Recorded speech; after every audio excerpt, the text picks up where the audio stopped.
Bonjour, nous allons commencer la première présentation sur le développement et la gestion des projets carbone. Vous savez, le changement climatique, ce n'est pas une question d'un seul pays. Ce qui fait la différence, c'est le niveau des effets qu'on subit selon les pays. Sinon, c'est une thématique globale. Mais c'est le niveau des impacts qui diffère. Et donc, nous allons suivre ce plan. Nous allons d'abord essayer ensemble de comprendre qu'est-ce que c'est qu'un projet carbone. Et ensuite, généralement, on parle du crédit carbone. Mais qu'est-ce que c'est que donc un crédit carbone et le cycle de vie? La notion même, quand on dit crédit carbone, comment ça vit? Qu'est-ce que ça veut dire concrètement? Comment cela est matérialisé pour parfois donner droit à des paiements, tout ça là. Et ensuite, nous allons voir l'écosystème des crédits carbone. Quels sont les différents acteurs qui interagissent et quels sont les échanges qui existent entre les différents acteurs pour savoir quand je me positionne, quand je vais m'engager, quel doit être mon statut. Et ensuite, nous allons voir quelles sont les dispositions établies par notre pays, le Togo, pour permettre la réalisation des projets carbone. Et ensuite, comment se déroule le processus d'élaboration d'un projet carbone et quels sont les principaux éléments d'une étude de faisabilité pour un projet carbone. Comment choisir les standards ou les programmes de certification ou la norme de certification des projets carbone. Et qu'est-ce qu'on entend par le MRV d'un projet carbone? Parce que généralement, vous savez, il y a le MRV national. Mais qu'est-ce que ça veut dire le MRV d'un projet carbone? Ensuite, nous allons voir quel est le cycle d'un projet carbone. Après ça, nous allons ensemble discuter sur quelques grandes catégories de projets carbone, les co-bénéfices et qu'est-ce qui fait donc la fiabilité d'une compensation de carbone ou d'un crédit carbone. Parce que il y a beaucoup d'idées reçues par rapport au prix, ainsi de suite. Donc, nous allons voir qu'est-ce qui influence et qu'est-ce qui détermine peut-être donc les prix des crédits carbone. Donc, avant de continuer, je voudrais sincèrement, comme on dit en termes d'honnêteté, dire un grand merci à l'Union européenne qui a financé mes formations sur cette thématique. Et ce n'était pas fait sur le fonds de PLCC+, hein, c'est sur d'autres fonds et qui m'a permis d'aller me former, bon, c'est vrai, suite à la demande du gouvernement et qui m'a permis d'aller me former sur tout ce qui est marché carbone et projet carbone. Donc, un grand merci encore à l'Union européenne, notre partenaire. Alors, ceci étant, nous allons voir pourquoi tout ça là, on parle des projets carbone. Donc, c'est surtout avec les projets carbone existaient déjà à partir du protocole de Kyoto qui avait mis en place 3 mécanismes, dont le plus connu était le MDP, le mécanisme de développement propre, à partir de 1997.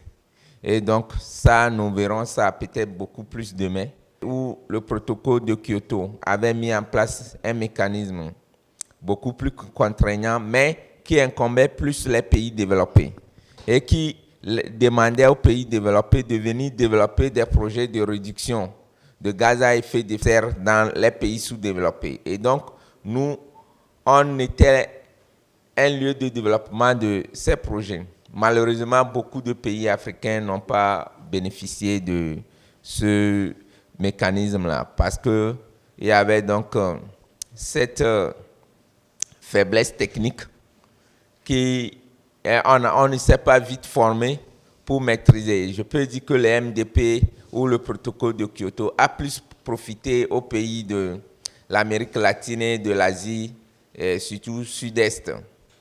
Et donc, ça, c'est quelque chose que nous devons tirer des conséquences. Et c'est comme ça le MDP a été donc remplacé par l'article 6 de l'accord de Paris pour pouvoir atteindre donc les objectifs que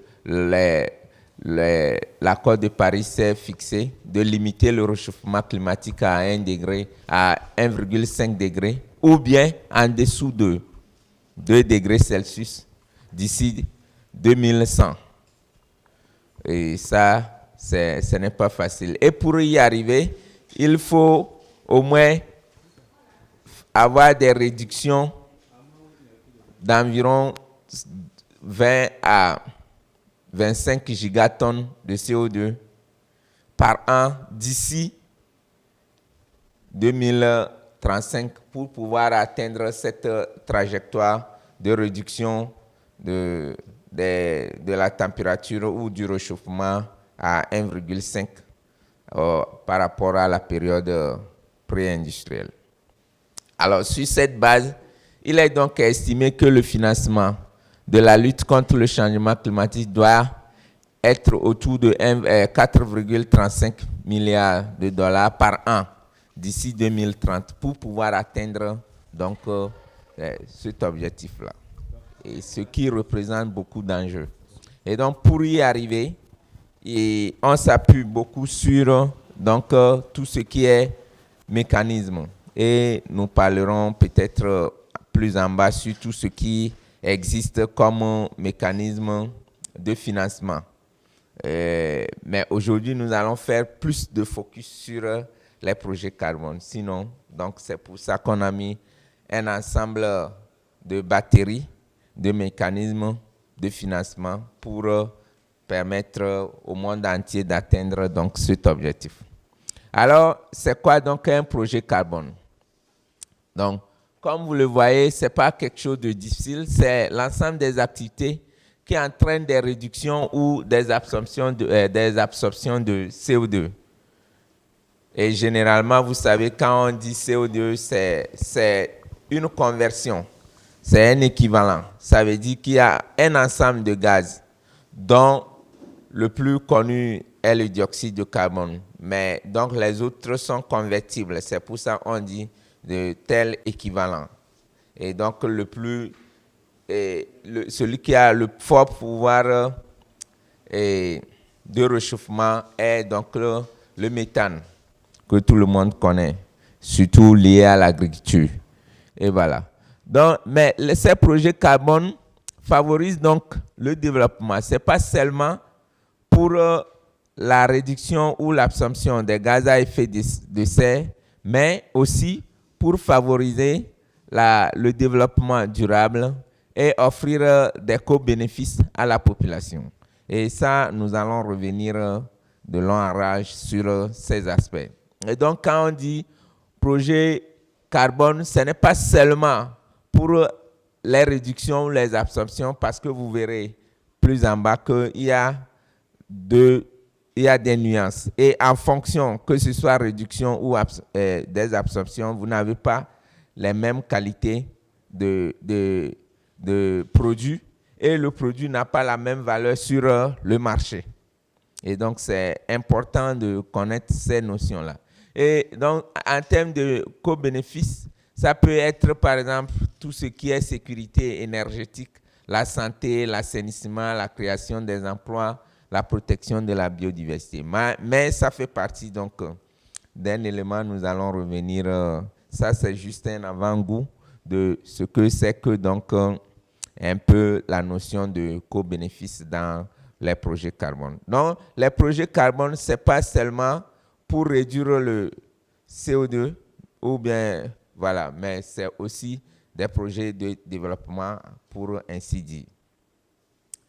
Alors, si nous comprenons cela, donc, on va dire donc, que les crédits carbone vont donc permettre de mobiliser des financements pour des projets d'atténuation. L'ensemble, que ce soit la réduction ou l'absorption s'appelle donc atténuation. C'est tout ce qui contribue à diminuer les gaz à effet de serre dans la nature. Et donc, un crédit carbone est égal donc à une tonne de CO2 équivalent réduite ou éliminée. Parce qu'il y a des projets qui entraînent l'élimination ou des projets qui entraînent ou suppression, on peut dire. Vous allez voir souvent les expressions élimination, suppression. Donc, réduction ou élimination. Alors, plus en bas, vous allez comprendre pourquoi on insiste sur la notion de crédit carbone. Parce que ce n'est pas tous les projets ou tous les mécanismes qui donnent des résultats d'atténuation qui sont appelés crédit carbone. En fonction du mécanisme, le nom du produit change. Et donc ça, vous verrez, on va voir ça ensemble. Mais si vous faites donc un projet et on vient évaluer le projet, les résultats d'atténuation, on ne les appelle pas tout de suite des crédits carbone. C'est qu'il faut les amener sur le marché de carbone et c'est quand ils sont monétarisés qu'en ce moment, on va les appeler donc crédit carbone. Donc, c'est pour ça que c'est important de comprendre que si, par exemple, tu fais un projet, ce que tu as va prendre le nom de crédit carbone en fonction de ce que tu vas faire de ces résultats-là. Donc, du coup, ce qu'on obtient, par exemple, si je fais une forêt et on vient évaluer ce que je vais obtenir, on va quantifier ça, on peut quantifier ça, soit en tonnes, on va dire c'est telle quantité ou telle biomasse. Mais c'est quand je vais faire un processus jusqu'à un certain niveau, ça prend le nom de crédit carbone parce que ça devient quelque chose qui est échangeable sur le marché. C'est quand je suis en train de changer le produit sur le marché que ça devient donc crédit carbone. C'est pour ça qu'on dit unité monétarisée. C'est très important, l'expression là. Voilà. Alors, quel est le cycle de vie et l'écosystème des crédits carbone? Ça, c'est ici qu'on va comprendre un peu certaines choses. Et c'est important. Vous voyez, je mets en œuvre un projet. Donc, on dit mise en œuvre des activités d'atténuation qui réduisent ou qui suppriment des émissions par les promoteurs de projets. Donc, ça, on peut mettre différents types de projets. Quand je fais le projet, une fois certifié par un programme ou une méthodologie certifiée par un programme, c'est-à-dire, vous allez voir, programme veut dire, si vous êtes dans un processus de marché et volontaire, c'est tout ce qu'on appelle Vera, Standard Gold, Plan Vivo. Ça, c'est les standards ou les programmes de certification. C'est ces standards de certification-là qu'on appelle aussi programme. Selon une méthodologie. La méthodologie, c'est qu'au sein de chaque programme, il y a des méthodologies en fonction de l'objectif que vous visez. Donc, on va voir ça beaucoup plus en détail aujourd'hui. Donc, il y a des détails. Donc, la notion de programme ou standard ou norme, c'est différent de méthodologie. La méthodologie, on va prendre par exemple Vera et vous allez voir les différentes méthodologies en fonction du type de projet que vous voulez faire. Et donc, une fois que le projet d'abord est certifié, les réductions ou les absorptions d'émissions sont vérifiées et validées. Donc, les programmes de crédit carbone délivrent donc des crédits carbone aux développeurs. Donc, c'est celui qui développe le projet qui a le droit, qui est le propriétaire des crédits. Et ça, nous allons voir plus en bas que ça a des implications juridiques. C'est pour ça que, par exemple, si vous allez vous prenez une forêt d'une communauté et, par exemple, vous êtes celui qui va les aider à faire le projet, vous devez avoir des accords pour qu'ils vous cèdent certains droits, pour que vous puissiez agir en leur nom. Parce que quand on est développeur, on a des obligations qu'il faut respecter. Et donc, pour pouvoir agir au nom de la communauté, il faut mettre en place des accords. Donc, c'est quelque chose qui a beaucoup d'implications juridiques à toutes les étapes. Et donc, quand on le fait maintenant, les crédits carbone vont être vendus Et maintenant, quand c'est vendu à des acheteurs, souvent les crédits peuvent être vendus directement à un acheteur ou par l'intermédiaire d'un, comment on appelle, les courtiers. C'est-à-dire vous allez à la bourse et il y a des négociants, des gens qui servent d'intermédiaires. Donc parfois, on peut faire du gré à gré ou parfois, on peut vendre, on passe par des intermédiaires. Et vous allez voir dans la deuxième partie. Et après ce crédit, une fois que c'est vendu, et par exemple, ceux qui jouent souvent ces rôles, il y a des bureaux d'échange de droits d'émission. Eux, ils ne sont là que pour ça. Et eux, ils reçoivent des redevances. Donc, ceux qui servent d'intermédiaires là. Ces bureaux-là, maintenant, une fois que c'est vendu, l'acheteur doit prendre donc des dispositions. Les crédits doivent être retirés sur le compte. Parce que Vera, qui par exemple a certifié les crédits, met ces crédits-là sur son registre. Donc, une fois que les crédits sont vendus, l'acheteur doit mettre des dispositions pour que, en fonction de l'utilisation qu'il va faire des crédits, que ces crédits soient retirés sur le registre de celui qui les a certifiés. Et tout ça, c'est pour éviter le double comptage. C'est-à-dire que c'est comme nos terrains, on dit la double vente là. C'est pour ça qu'on nous oblige à faire les titres fonciers. Vous voyez, non? Une fois que tu as fait le titre foncier, quelqu'un d'autre ne peut plus aller acheter le même terrain. C'est la même notion qu'il faut avoir. Et donc, on engage des procédures. Donc, pour des raisons de conformité, pour compenser, par exemple, les questions de taxe carbone ou d'application, pour répondre à des critères d'éligibilité de marché de conformité. Donc, les crédits doivent être retirés. Et donc, c'est à ce moment-là que le crédit qui est certifié ici sort et ne peut plus être compté.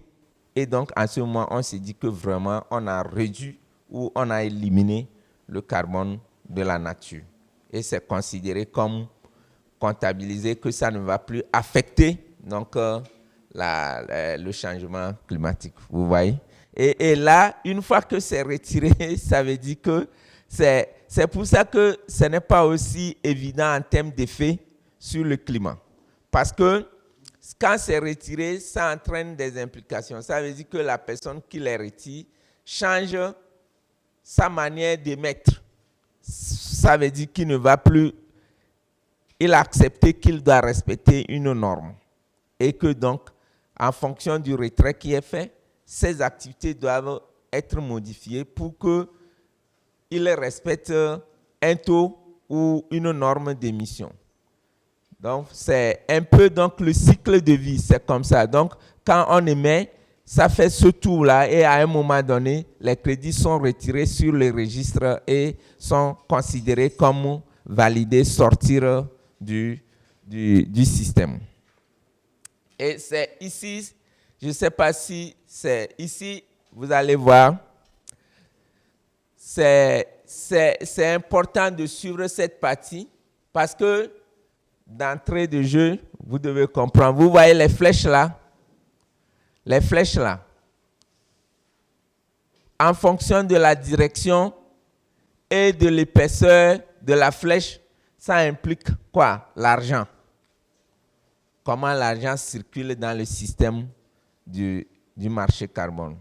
Qui paie qui donne quoi et quelle position, quand tu es dans quelle position, tu dois payer à qui. C'est ça que ça montre ici. Donc, si je vais l'expliquer, on va commencer par ici. Vous voyez, il y a les investisseurs. C'est ceux qui financent les projets. L'investisseur. Donc, ceux-là, c'est les développeurs. Donc, c'est ceux qui élaborent ou écrivent des projets. Donc, quand vous avez votre projet, vous avez besoin d'un investisseur. Et généralement, qui peut être investisseur? Et c'est là que vous voyez, il y a les entreprises en tête, parce que c'est beaucoup plus les entreprises qui peuvent investir. il y a les institutions financières, il y a les institutions académiques. Mais quand on dit entreprise, c'est aussi, ça peut être sous-entendu comme l'État. Parce que si l'État veut s'engager dans un projet, généralement, les États n'interviennent pas directement. Les États passent par donc, des entreprises ou des bureaux pour agir comme investisseurs. Et ça, vous allez le voir un peu plus en bas. Et c'est pour ça, d'abord, il faut savoir que, par exemple, l'État togolais ne peut pas vendre du crédit carbone. C'est-à-dire qu'on ne peut pas payer, de l'argent à l'État togolais lui-même en tant qu'État, qu'on a acheté les crédits chez vous, on vous paie. On passe toujours par d'autres personnes, c'est des intermédiaires. Mais ce n'est pas quelque chose qui... L'État, lui, son rôle, c'est de créer les conditions favorables pour que les processus soient favorables. Et ça, il faut qu'on comprenne ça très bien. Et je pense que durant ce que nous allons faire ici, ça va être beaucoup plus clair. Si ce n'est pas encore clair, ne vous inquiétez pas. Ça va venir. Vous allez voir. Et donc, le développeur, c'est qui? Vous allez voir, c'est...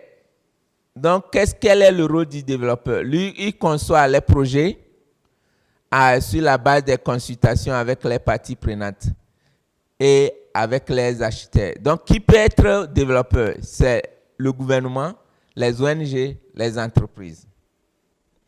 Ici, la notion d'entreprise ne veut pas dire seulement entreprise comme on voit, qu'est-ce que je vais dire, comme Togocel. Non, Togocel n'existe plus. C'est Yas Togo ou Move Togo ou qu'est-ce qu'on connaît encore comme entreprise, Scan Togo. C'est pas forcément ça. Vous savez, il y a des entreprises, des cabinets d'études. C'est aussi entreprise. Chez nous, il faut bien comprendre, les cabinets d'études, il y a des cabinets spécialisés dans ce domaine-là. C'est surtout quand on dit entreprise, il faut voir ces cabinets. Il y a des cabinets, surtout en Asie, surtout l'Inde, Chine, Singapour, Indonésie. Ils sont très en avance. Il y a des cabinets, ils ne font que ça. Et ils s'installent dans des pays, ils ne font que développer les projets. Ce qu'il faut savoir, c'est que nous, ici, en tant que Togolais, tu ne peux pas, avec les capacités actuelles, se lever et commencer par toi-même développer un projet. Tu ne réussiras jamais parce que c'est très contraignant. Vous devez toujours passer par donc, ces entreprises. Et vous allez signer des accords où eux ou elles vont agir en votre nom. Est-ce que vous voyez? Mais ils peuvent écrire le projet et vous mettre comme le responsable. Mais dans les actions, dans les échanges, parce que c'est un système un peu monétaire. Ce n'est pas quelque chose qu'on se lève du jour au lendemain et on se dit, bon, moi aussi je fais ça. Tu ne vas rien comprendre. Donc, il faut bien comprendre que si vous avez, quand on va développer les types de projets, si vous avez des idées de développer des projets carbone, il faut aussi d'abord penser à voir avec quel développeur qui va m'accompagner pour développer donc mon projet. C'est important de le savoir. Et donc, quand eux, ils développent, donc ceux-là les financent. Alors, quand lui finit de développer, lui, il doit faire valider le projet. Il doit faire valider le projet par ce que nous appelons les éditeurs indépendants. Ça, c'est l'étape de validation. C'est-à-dire que quand nous allons voir plus en bas, la méthodologie. La méthodologie, là, quand la personne, c'est une fiche qui décrit toutes les étapes. On va voir les exemples en direct. Hein. On va ouvrir, vous allez voir. Quand il finit, il y a ces auditeurs-là sont liés à chaque programme. Et donc, eux, ils vont prendre le projet et ils vont voir est-ce que ça respecte donc la méthodologie que vous avez choisie. Est-ce que vous avez mis tous les critères, tous les éléments. Donc, eux, ils vont regarder. Et donc, c'est eux, on appelle les auditeurs indépendants. Et donc, on leur paye. Vous voyez, la flèche est allée comme ça, non? Ça veut dire que eux, payer les auditeurs indépendants pour procéder à la validation. Donc, vous devez leur payer. Donc, ces gens, donc c'est le développeur qui paye les auditeurs indépendants. Après, le développeur paye aussi le programme comme Vera, Standard ou avant comme le MDP qui existe toujours. Ça y est, le développeur paye. Et là, vous voyez que la flèche est un peu grande. Ça veut dire que la somme est plus élevée. On le paye pour faire quoi? Pour enregistrer le projet. Donc, il doit payer. Donc, une fois que le projet a été validé, il faut payer pour que le programme comme Vera Standard enregistre ton projet. Et donc, l'enregistrement d'un projet est soumis à un paiement. Et donc, c'est ici. Payer une redevance pour l'enregistrement et la délivrance des crédits. Donc, vous devez payer pour qu'on enregistre et c'est le développeur qui paye. Maintenant, les auditeurs indépendants qui sont liés au programme aussi, eux aussi, ils payent quelque chose au programme pour pouvoir les garder. Parce que chaque programme a ses auditeurs qu'il a certifiés. C'est-à-dire que vous ne pouvez pas vous lever et aller prendre Kodjo d'un village pour dire que c'est mon auditeur indépendant. Est-ce que vous voyez ce que je dis? Si vous voulez inscrire votre projet sur Vera, c'est eux, vous allez leur demander. Bon, moi je suis dans telle région, au Togo. Quels sont les auditeurs? On les appelle les VVB. Quel est l'auditeur indépendant qui est dans la zone et qui est aussi spécialisé dans la méthodologie là, qui peut valider mon projet. Parce que la validation implique les déplacements sur le terrain, des enquêtes, des choses. Ce n'est pas quelque chose qu'on fait au bureau. Et donc, ça implique des... Donc, eux, ils sont payés. Une fois que tu l'as fait, si tu veux le développeur pour aller vendre tes crédits, tu dois aussi payer au niveau des bourses du carbone. Et donc, pour pouvoir positionner ton crédit, c'est comme si tu vas exposer là où tu vas exposer ta marchandise pour que les gens viennent acheter là. Comment on va au marché là? On paie les tickets, non? Hein? On paie les tickets au marché là. Donc, c'est comme ça. Donc, toi qui as ton produit pour aller le vendre sur un marché, tu payes les tickets pour la place que tu occupes. Vous voyez? Donc, c'est lui, voilà, à qui il doit payer, comment les choses évoluent. Maintenant, une fois que c'est fini, celui qui va acheter les crédits, lui va payer. Vous voyez, il paye une grande somme au développeur. C'est au développeur qu'on paie. Si, par exemple, vous avez des communautés qui doivent bénéficier, donc c'est lui ici avec lui qu'on fait les accords pour faire la répartition des bénéfices. C'est-à-dire que les crédits que la vente, les montants ou la somme qu'on va tirer de la vente des crédits là, c'est lui avec lui on établit. Donc c'est à lui on paye et c'est maintenant lui quand il prend l'argent là, il va repartir avec les différents acteurs. Sinon, ce n'est pas ici. Donc l'acheteur lui va payer. Mais l'acheteur, si par exemple l'acheteur pour payer, il est passé par comment on appelle dans le truc de la maison là, les messieurs qui cherchent les chambres là. Les démarcheurs, voilà. S'il est passé par les démarcheurs, donc c'est les courtiers ou les détaillants, lui, il doit leur payer parce qu'ils les ont aidés à trouver la chambre. Donc, c'est comme eux, il les a aidés à trouver donc, les crédits là. Donc, l'acheteur aussi paye à ces gens. S'il est allé acheter sur un marché, sur une bourse, il n'est pas passé par... ce n'est pas obligatoire. Hein. S'il n'est pas passé par des courtiers, il est venu acheter ici. Ça veut dire que l'acheteur aussi paye à la bourse. Donc, c'est finalement, eux là, ils gagnent. Vous voyez? Eux là aussi gagnent beaucoup. Est-ce que vous voyez ça? Et l'acheteur aussi, il doit payer aussi au programme. Parce que les programmes, ils leur payent pour qu'ils retirent. Donc, vous voyez, payer les frais d'inscription du compte pour transférer et retirer les crédits. Donc, parce que si toi, il y a des frais de transfert qu'on va faire pour amener le crédit sur le compte de celui qui a acheté. Donc, ça implique un paiement. Et pour qu'on annule les crédits sur leur registre, il y a un paiement. Donc, vous voyez, eux aussi, ils payent à celui-ci. Donc, vous allez voir, à la fin, ces messieurs-là, ils se tirent pas mal, les messieurs-là, ceux-ci. Et le développeur, lui aussi, il peut gagner quelque chose. Mais c'est maintenant lui qui va faire le partage avec les communautés. Donc, voilà un peu ce que représente l'écosystème des marchés du crédit carbone. Donc, quand on veut s'engager, vous devez savoir, je m'engage et je me retrouve où je suis, quelle est ma position. Et donc, en fonction de ta position, voilà comment circule l'argent, qui paye qui et qui gagne quoi. Après, si vous avez des questions, vous les notez et on pourra revenir. Mais je pense que c'est tellement clair qu'il n'y aura pas de questions. C'est ça, non? Non. Alors, donc nous allons voir au niveau du Togo, qu'est-ce qui a été fait pour donc favoriser donc les projets carbone.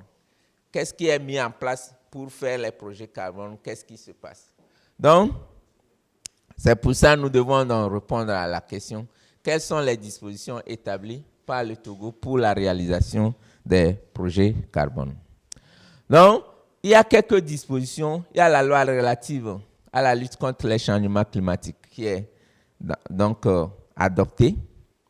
Et il y a un décret en 2023 qui a été adopté et qui a défini le cadre, qui a défini les grandes lignes. Maintenant, pour aller dans la mise en œuvre concrète, on a fait des arrêtés qui opérationnalisent l'ensemble des choses, qui encadrent le marché carbone. Donc, vous avez donc l'arrêté définissant les secteurs prioritaires et les activités éligibles au mécanisme de carbone. Vous avez aussi l'arrêté sur les modalités de gestion des registres carbone. Ça, le registre carbone, comme vous avez vu, qu'il faut inscrire donc les crédits carbone sur un compte. Le registre, c'est comme un compte bancaire. C'est une infrastructure informatique où les gens opèrent. Quand on fait les opérations, on enregistre qu'est-ce qui est enlevé, qu'est-ce qui est ajouté. Et donc, si un projet on inscrit un projet, le projet va avoir un compte. Et il y a aussi le bilan, c'est-à-dire que la quantité de gaz à effet de serre du Togo qui s'est engagé à réduire et qui a comptabilisé tout ça là, ce que nous appelons l'inventaire des gaz l'inventaire national des gaz à effet de serre. Tout ça là est inscrit dedans. Mais ça, c'est fait. Comment ça va se faire, tout ça là? Il y a l'arrêté là qui décrit tout. Maintenant, il faut mettre en place l'infrastructure. Et ça, ce n'est pas quelque chose qu'on fait sur le cahier. Il faut acquérir les équipements et mettre ça. C'est quelque chose d'informatisé, sécurisé, qu'on ne peut pas rentrer dedans. Donc ça, c'est en cours. Le registre n'est pas encore prêt. Mais ça n'empêche pas de faire les projets carbone quand même. Maintenant, ça, c'est le plus important. Les procédures d'homologation des projets et programmes carbone. Ça, vous allez comprendre, le mot homologation ne suffit pas. C'est qu'il y a plus. Mais dans les tests, on met un nom. Mais sinon, vous allez voir qu'il y a d'autres éléments. Donc ici, quelles sont les étapes qu'est-ce qui envoie au Togo quand je veux faire le projet carbone? Comment je me prends? Par où je commence? Quelles sont les étapes? Tout ça là, c'est cet arrêté qui donne ces directives-là. Pour que mes crédits puissent être vendus et avoir la valeur nécessaire. C'est cet arrêté-là, très très important. Maintenant ici, ça a mis en place le comité qui se retrouve pour valider les projets. Et donc, ça, c'est les organes de gouvernance du crédit carbone au Togo, conformément aux articles 4 et 10. Donc, vous avez donc l'autorité, normalement, on l'appelle l'AND, l'autorité nationale désignée. Donc, c'est Autorité nationale de gestion des crédits carbone. C'est lui, donc c'est ses attributions, ça. Et c'est le ministère en réalité. C'est le ministère. Ça veut dire que ça, c'est le ministre de l'Environnement qui signe de façon plus concrète. Ici, c'est le comité là, et c'est ce que le comité fait. Donc, il assure la mise en œuvre des projets conformes à la législation, aux objectifs de développement du pays et à ses contributions déterminées au niveau national. Vérifie les lignes de base, c'est-à-dire, vous allez voir, on va en parler, l'état de référence et l'additionnalité des projets, et donne les avis techniques sur les demandes d'homologation. Et c'est constitué des ministères. Il y a le ministère des Finances qui est représenté, le ministère de l'Agriculture, le ministère de l'Administration territoriale, le ministère de la Planification, du Développement, le ministère chargé du foncier et le ministère de l'Industrie et des Investissements et le ministère des Transports et la fêtière des communes du Togo. Donc, c'est ces structures-là qui constituent les membres de ce comité-là. Et après, il y a le secrétariat technique qui, plus tard, va être une structure autonome, mais pour le moment, c'est donc la direction de l'environnement qui joue ce rôle-là. Donc, si vous voulez commencer un projet, pour être beaucoup plus clair et de façon opérationnelle, vous devez d'abord aller vers la direction de l'environnement.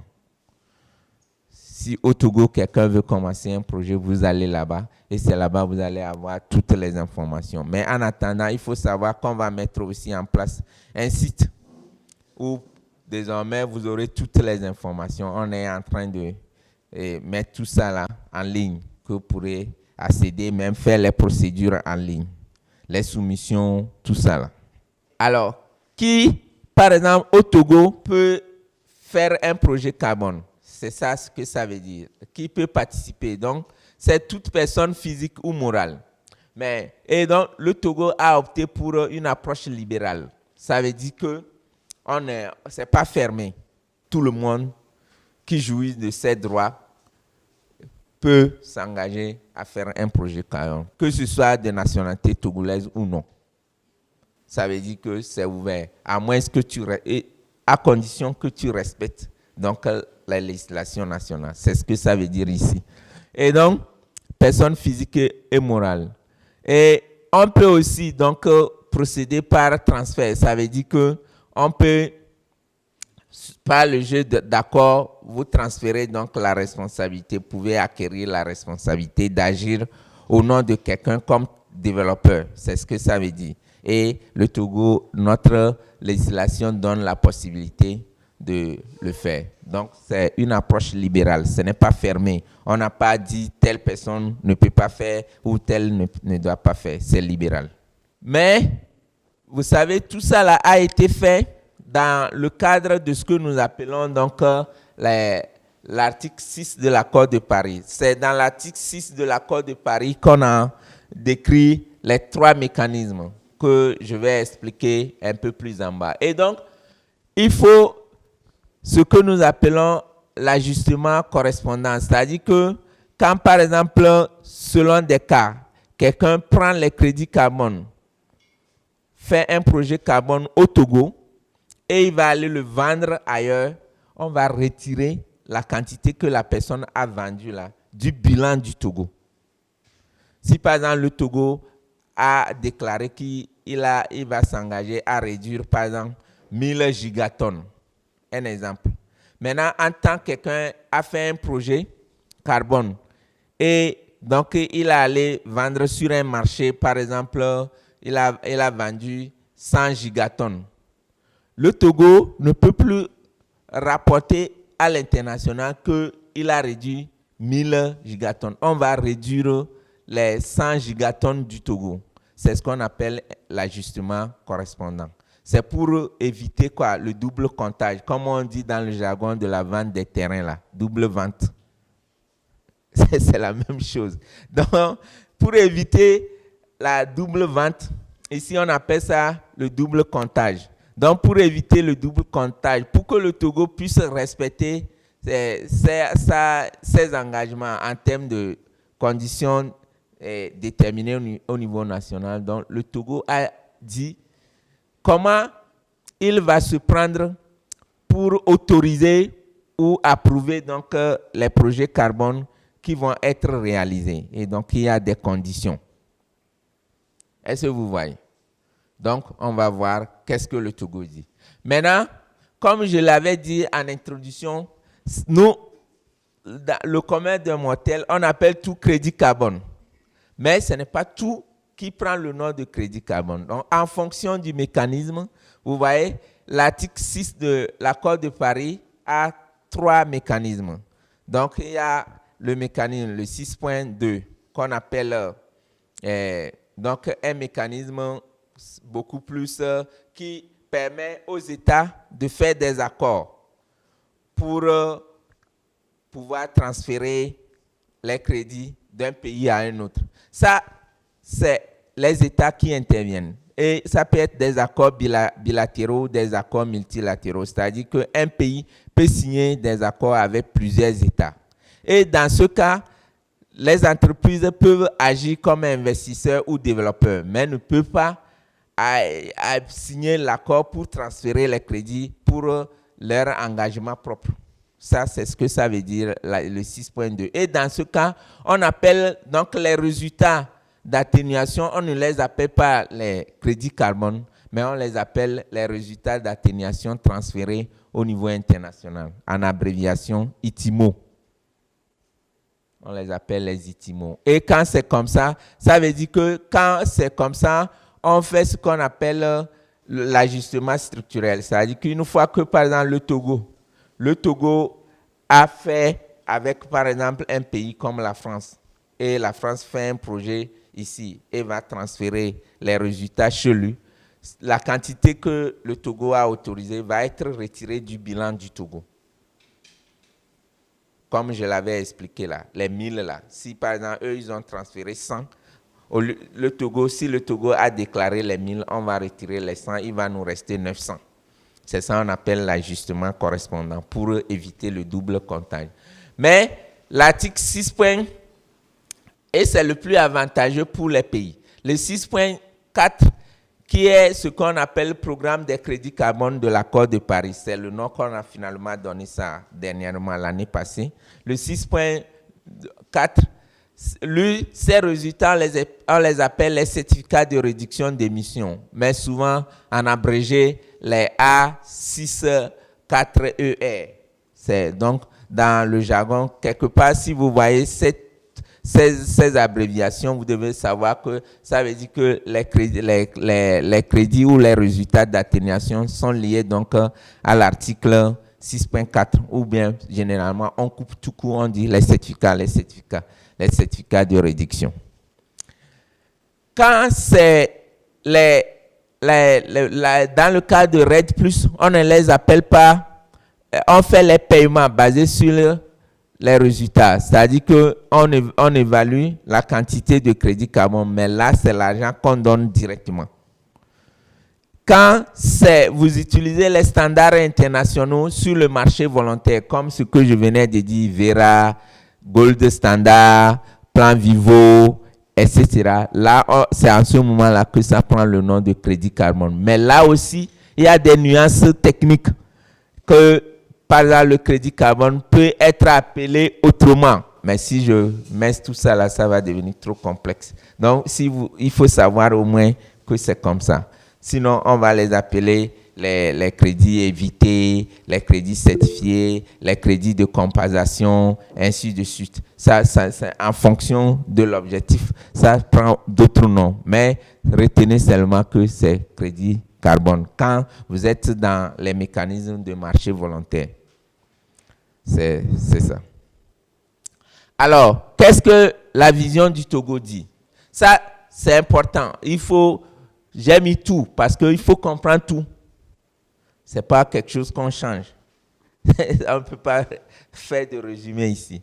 Donc, au Togo, on dit que les activités développées dans le cadre du marché carbone volontaire qui remplissent les critères d'éligibilité prévus par la réglementation devraient pouvoir être autorisées au titre de l'article 6 de l'accord de Paris si le développeur de l'activité en fait expressément la demande. Qu'est-ce que ça veut dire? Ça veut dire que l'article 6 de l'accord de Paris, si quelqu'un inscrit son projet sur Vera ou Standard Gold, mais veut que ces résultats, normalement, c'est sur le marché volontaire. Et donc, quand c'est sur le marché volontaire, la personne est libre, normalement, de faire n'importe quoi. Mais au Togo, on dit que, donc, si tu le fais sur le marché volontaire, ce n'est pas dans le cadre de l'article 6 de l'accord de Paris. Et après, tu veux que ces résultats soient transférés par l'intermédiaire de l'article 6 et tu en fais la demande, on peut t'accorder ça. Vous voyez que le Togo est très gentil. Vous voyez, non? Mais il faut en faire la demande.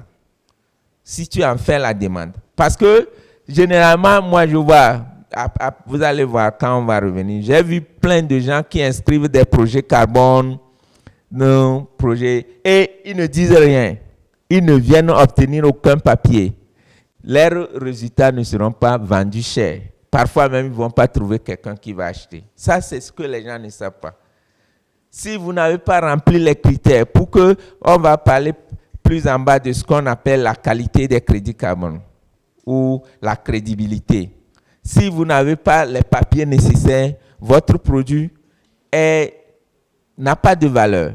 Ça ne vous empêche pas de le faire. Mais ceux qui ne veulent pas respecter la législation ou la réglementation, c'est qu'ils se créent eux-mêmes les problèmes parce que la législation est assez claire. Maintenant, on dit, si le développeur d'une activité dans le cadre du marché carbone volontaire ne demande pas une autorisation d'utilisation des crédits que l'activité peut générer en tant que résultat d'atténuation à transférer à l'application de l'article 6.2, il doit néanmoins obtenir une lettre de non-objection avant le démarrage de l'activité et l'enregistrer dans le registre national. Donc, c'est la même chose. Il y en a qui le font, ils ne signalent même pas, ils ne disent rien, ils n'obtiennent même pas de lettre de non-objection. Je vais vous expliquer plus tard ce que ça veut dire, obtenir la lettre de non-objection.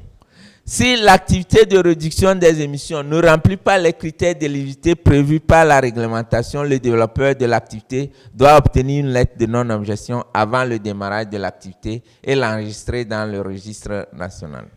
Donc voilà, le Togo, l'intérêt du Togo est de soutenir la mise en œuvre de sa CDN, mais seulement par des actions qui révèlent de la contribution conditionnelle. C'est-à-dire, dans ce qu'on appelle les CDN, il y a des activités que le Togo dit que moi, j'ai les capacités de faire ces activités pour entraîner des atténuations. Et donc, je n'ai pas besoin de l'argent de quelqu'un pour le faire. Ça, c'est des activités qu'on appelle des activités inconditionnelles. Mais il y a une partie où le Togo dit que, oui, ces activités, je peux les faire pour réduire les gaz à effet de serre si quelqu'un me donne de l'argent. Est-ce que vous voyez? Ça, c'est ce que nous appelons la partie conditionnelle. Ça veut dire que leur réalisation est conditionnée à un financement supplémentaire. Et c'est ce type d'activité qu'on peut autoriser à ce que quelqu'un vienne nous aider à faire. Mais, généralement, les gens veulent prendre ce qui est facile. Et c'est là. Donc, c'est là. Donc, c'est important qu'on explique ces choses-là. Et c'est comme nous sommes à un partage d'informations pour que les gens puissent comprendre que c'est de notre intérêt de ne pas cacher les projets et de respecter aussi la législation qui existe. S'il n'y a rien, vous pouvez faire ce que vous voulez. Parce que les projets qui s'étaient faits au moment où le Togo n'avait pas encore mis sa réglementation, eux, ils n'auront pas de problème parce que c'est le Togo qui n'avait pas fait. Et aussi, il y a quelque chose que vous verrez plus tard au niveau des prix qu'on appelle les vintage, c'est-à-dire les années de référence. Si tu arrives à prouver que ton projet était fait avant que la législation là, ne soit établie, tu n'auras pas trop de problèmes. Mais seulement que si tes crédits ont trop vieilli, ils ne se vendent pas aussi cher. Donc, quand on dit crédit carbone, là, ce n'est pas un jeu, comme les gens pensent là. Voilà. Et donc, pour expliquer beaucoup plus en détail au niveau du Togo, vous voyez, l'article 6 de l'accord de Paris a 3 mécanismes. Il y a le 6.2 qui est un mécanisme qui est géré au niveau des États, qui se fait par le biais des accords bilatéraux et multilatéraux entre les États. Et dans ce cadre-là, les entreprises ou les entreprises peuvent agir comme des investisseurs ou des développeurs. Mais les transferts se font entre États.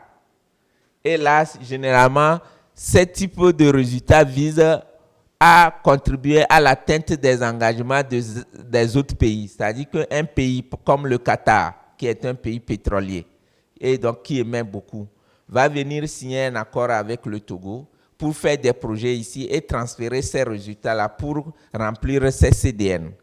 Ça, c'est par le biais de ce type de mécanisme que cela peut être possible. Mais comme le gouvernement du Qatar, Qatari ne peut pas venir, il peut mandater une entreprise de venir le faire en son nom. Et en ce moment, l'accord même quand même doit être signé entre les deux États, mais l'entreprise peut agir comme investisseur ou développeur. C'est ce que ça veut dire. Et quand vous êtes dans ce cadre-là, il faut faire toute la procédure d'homologation.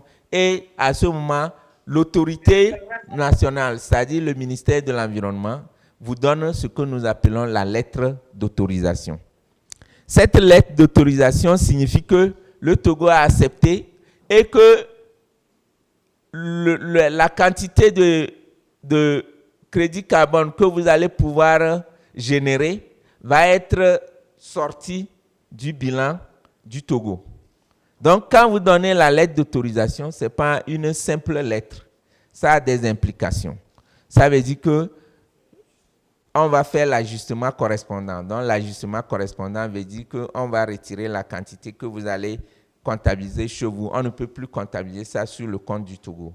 On va le retirer sur le compte du Togo et on va seulement le comptabiliser sur le compte du pays qui a transféré ses résultats. Vous voyez ce que ça veut dire? Donc, quand on donne une lettre d'autorisation, ça veut dire qu'il y a un ajustement correspondant qu'on fait pour éviter le double comptage. Ici, c'est ce que j'appelais le mécanisme de crédit carbone de l'accord de Paris. C'est le nom qui a été donné à ce mécanisme. Et ça, c'est dans l'article 24 de notre arrêté sur la procédure d'homologation. Vous allez voir ces détails-là. Si vous allez là-bas, vous allez voir ces détails-là dans notre arrêté. Ici, c'est un mécanisme central. Ça, c'est géré par le secrétariat technique de l'accord de la conférence la convention cadre sur les changements climatiques. Donc ça, c'est géré à ce niveau. Mais il y a un comité de supervision qui est mis en place. Et je pense qu'il y a au moins 2 Africains. Il y a une Ghanéenne, un Sénégalais. Ils sont au nombre de 12. Il y a une Ghanéenne et un Sénégalais. Bon, pour le moment, le Togo est fortement représenté. Donc, c'est eux qui supervisent. Et quand vous êtes dans l'article là, c'est quoi ici? Quand vous faites le projet, le Togo peut vous donner la lettre d'approbation. Donc, vous voyez, en fonction du type de mécanisme, l'autorisation diffère. Parce que la différence, c'est qu'on approuve ce que vous faites. Mais ce n'est pas le Togo qui agit, qui certifie. Ça, c'est le secrétariat qui certifie. Le Togo, lui, il peut seulement approuver. Mais aussi, ça entraîne l'ajustement correspondant. C'est-à-dire les quantités qui vont être faites. Et là, il y a un autre élément, c'est que le secrétariat retient environ 5 ou 7%. Monsieur Edou, c'est 5 ou 7? 5% pour le fonds d'adaptation de ce que vous avez fait. Et eux-mêmes, ils retiennent 2% pour leurs frais de gestion. Voilà. Et donc, ça, c'est ce que ça veut dire. Ça, c'est ce que ça veut dire. Maintenant, il y a le marché volontaire. Le marché volontaire, il y a un autre mécanisme qu'on appelle le 6.8. Ça, par exemple, c'est ça qui a permis la mise en place du projet PLCC+. C'est-à-dire que les pays développés se sont engagés pour donner directement de l'argent, financer directement les actions de réduction ou les actions d'adaptation au changement climatique dans nos pays. Et là, pendant nous, tout ce que nous faisons, si nous avons pu faire augmenter les gaz à effet de serre ou nous avons pu réduire les gaz à effet de serre, ça ne peut pas faire l'objet de... On ne peut pas les amener sur un marché, c'est-à-dire qu'on ne peut pas les vendre. C'est le Togo qui les comptabilise. Et ça, c'est le 6.8. Là, les résultats ne sont pas à amener sur le marché. Et là, ça implique donc tout ce qui est financement, renforcement de capacité, formation, transfert de technologie, ainsi de suite. Donc, quand on parle de l'article 6, ça fait 3 mécanismes. Mais les 2 mécanismes sont des mécanismes marchands. Le 6.8 n'est pas un mécanisme marchand. Donc, on les appelle mécanismes non marchands. C'est-à-dire que les résultats d'atténuation ne font pas l'objet de vente. Et maintenant, le marché volontaire. Si vous êtes engagé dans un marché volontaire, généralement, c'est le cas des entreprises. Et il faut noter que, par exemple, les résultats des marchés volontaires ne peuvent pas aller pour...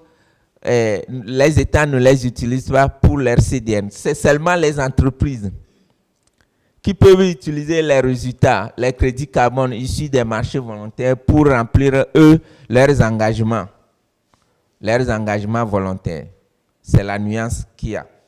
Et donc, quand vous êtes dans un marché volontaire, vous pouvez ne pas demander une autorisation ou une autorisation, mais vous devez obtenir une lettre de non-objection avant de démarrer votre activité. Parce que quoi? Parce que l'État togolais doit s'assurer que l'activité que vous faites ne va pas nuire à l'atteinte de ses ambitions, de ses engagements. Et c'est pour ça que quand la lettre de non-objection veut dire que bon, on a vu et que bon, ça peut aller, vous pouvez continuer. C'est important. La lettre de non-objection va vous permettre déjà de vendre, ça va vous aider à augmenter le prix de vos crédits carbone sur le marché quand vous allez les générer plus tard. Voilà. Nous sommes au point 4. Est-ce qu'on a encore du temps? Et donc, ça, c'est comment se déroule le processus d'élaboration des projets carbone. Donc, ça, c'est de façon générale comment se déroule ce processus. Donc, c'est un peu les étapes. Quand vous voulez commencer un projet carbone, comment il y a l'origine. L'origine du projet, ça commence où l'idée est née. Et dans notre réglementation, il est dit qu'une fois que vous avez l'idée, vous devez la soumettre au secrétariat technique pour avis avant de continuer le processus. Donc, si quelqu'un a une idée de développer un projet carbone, il doit le soumettre à...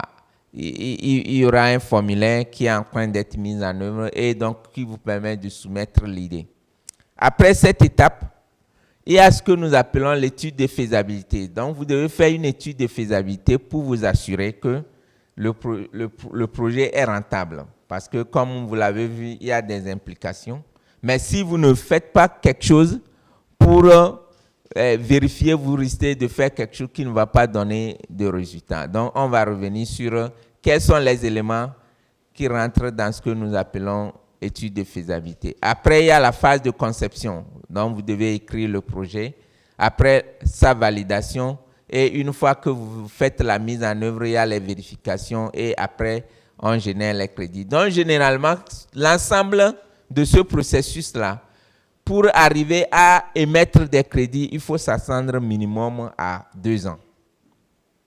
Si vous commencez, pour espérer avoir les premiers crédits, il faut s'attendre au moins à 2 ans ou 3 ans, si vous respectez les délais. C'est ce qu'on veut montrer plus ici. Après, il y a, quand vous arrivez ici, la conception, voilà tout ce que ça implique. Il faut faire la sélection de la méthodologie. Après, élaborer le document descriptif complet, le faire valider, élaborer les rapports de suivi, les faire vérifier par un autre vérificateur indépendant. Ce n'est pas celui qui a validé le projet qui va vérifier maintenant. Il faut forcément un autre pour que ce ne soit pas les mêmes personnes. Donc, il faut le faire vérifier. Et une fois que c'est vérifié, les résultats sont vérifiés, on peut donc émettre les crédits et les enregistrer pour aller vendre. C'est ça. Mais on va revenir beaucoup plus en détail sur ces éléments. Maintenant, quels sont les éléments qui rentrent dans une étude de faisabilité? Lorsque je suis en train de faire un projet carbone, quelles sont les différences? Quand je veux faire l'étude de faisabilité, sur quoi je dois travailler? Donc, c'est l'ensemble des éléments là. Donc, vous devez avoir donc une équipe d'experts et de professionnels que vous mettez en place. Et il faut faire donc l'analyse de la viabilité financière, la rentabilité, la durabilité financière du projet sur le long terme. Il faut donc identifier les critères et les exigences du projet. C'est important. Les considérations environnementales et sociales, parce qu'il y a beaucoup plus les coûts-bénéfices qu'il faut prendre en compte.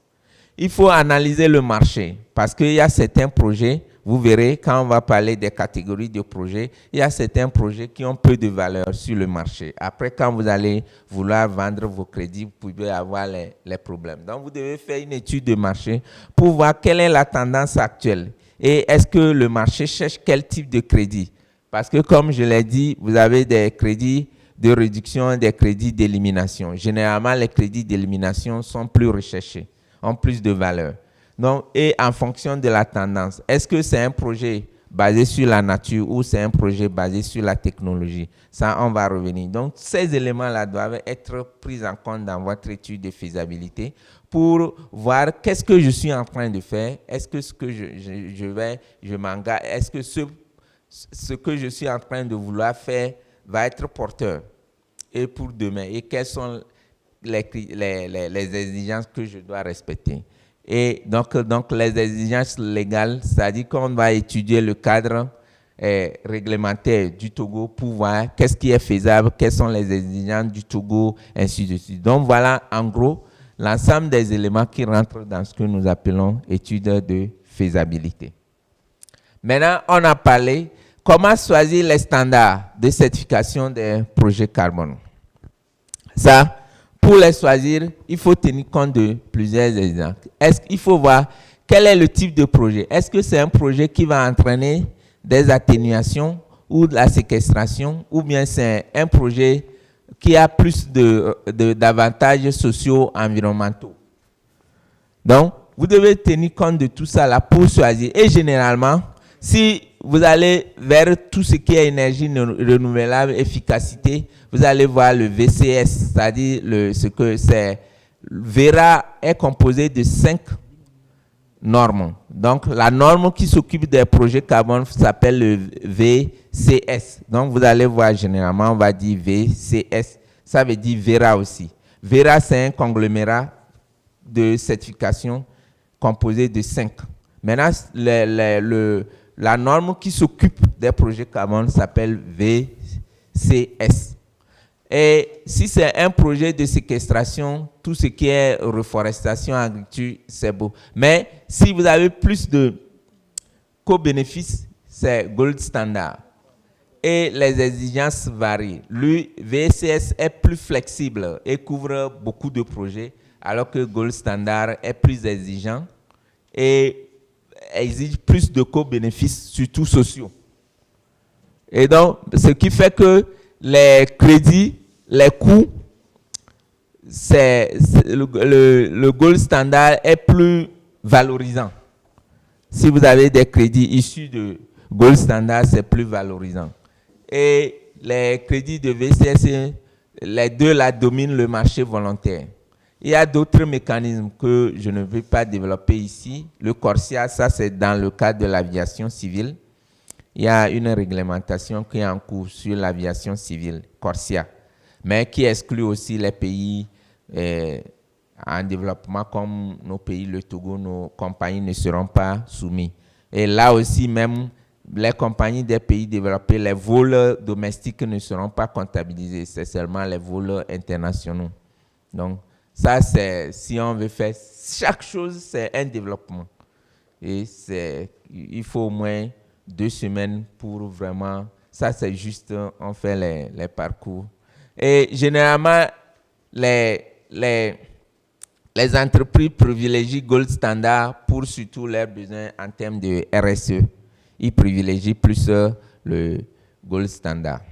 Donc, il y a ça là pour, par exemple, évaluer les co-bénéfices, le CCBS qui vient aussi pour évaluer tout ce qui est co-bénéfice en termes de protection sociale et biodiversité. Mais lui, il est dominant. Le VCS est dominant. Alors, comment la méthodologie de certification? Donc, il faut d'abord faire le baseline, c'est-à-dire l'état de référence pour estimer ce qui se serait passé sans le projet. Généralement, quand on parle de...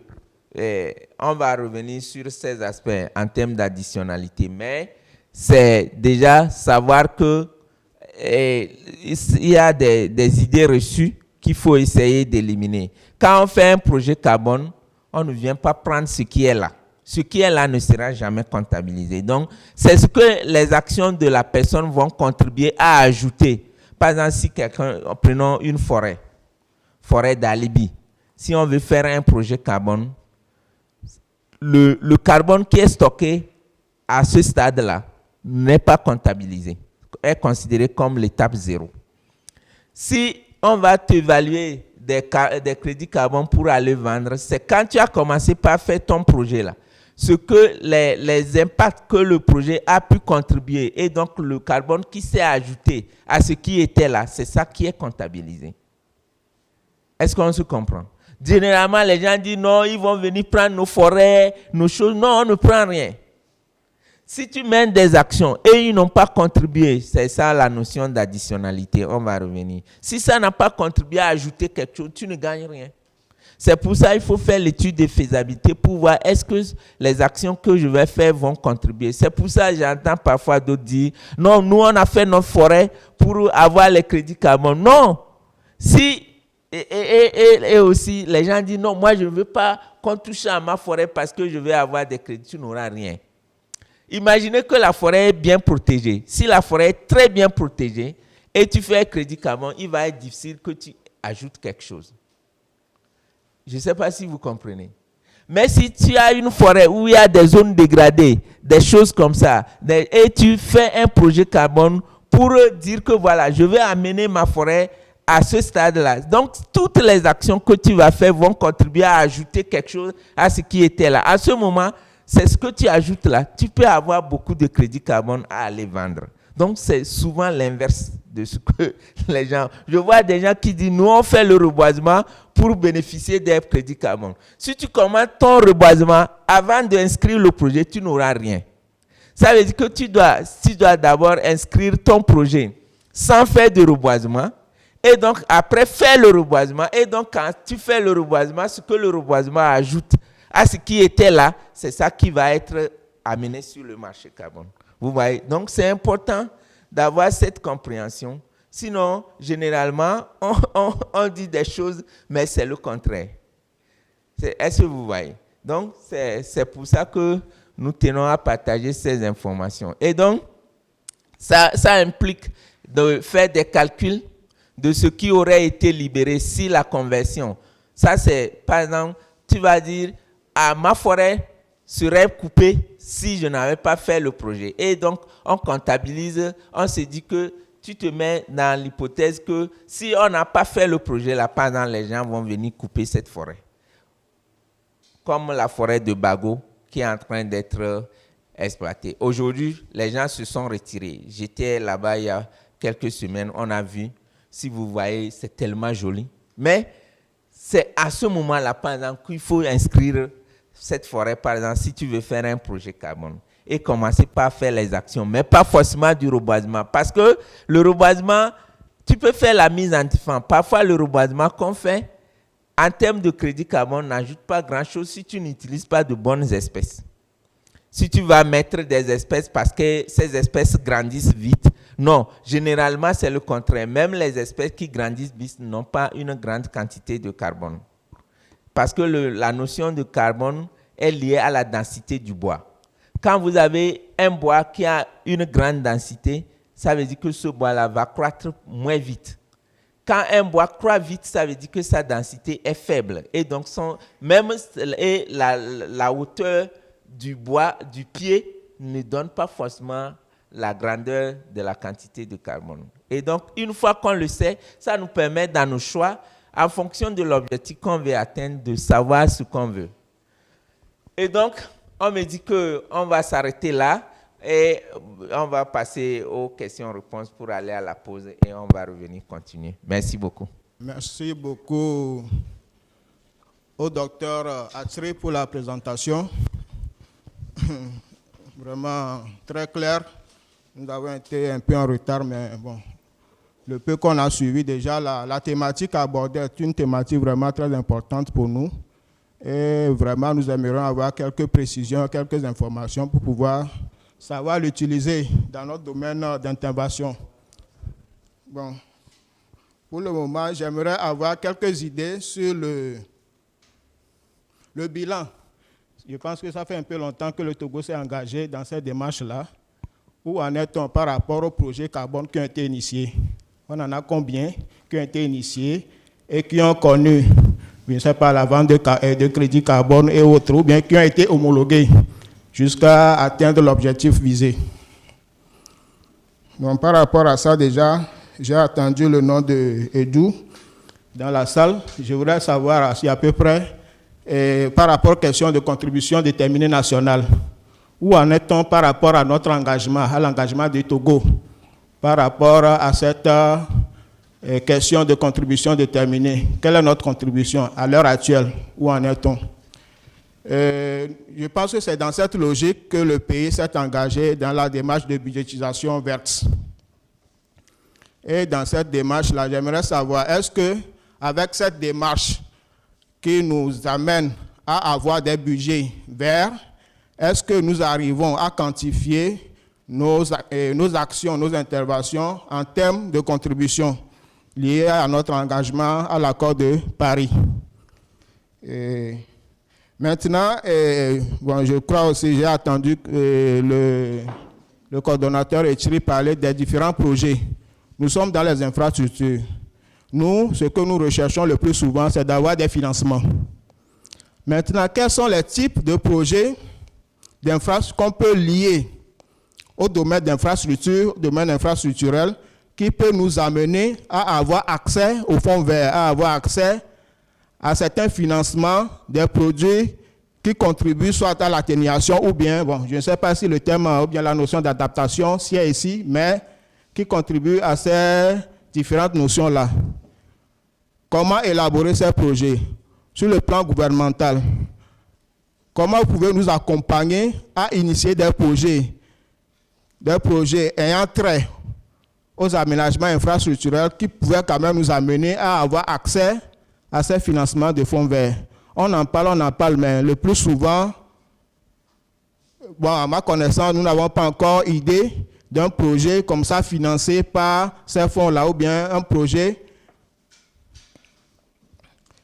qui est côté, on va dire, adaptation ou bien atténuation. Voilà, et puis je vais encore revenir à la question de budgétisation verte. Moi, bon, c'est vrai que la démarche, la méthodologie qu'on adopte, ce n'est pas encore une méthodologie vraiment très poussée, très précise, puisque la question d'impact carbone revient. comment déterminer l'impact carbone de nos projets. Parce que moi, je pense que c'est à partir de la détermination de l'impact carbone des projets qu'on peut arriver à avoir l'impact de ces projets-là sur l'environnement en termes d'atténuation, bien en termes d'adaptation, ou bien en termes des différents segments liés à l'environnement.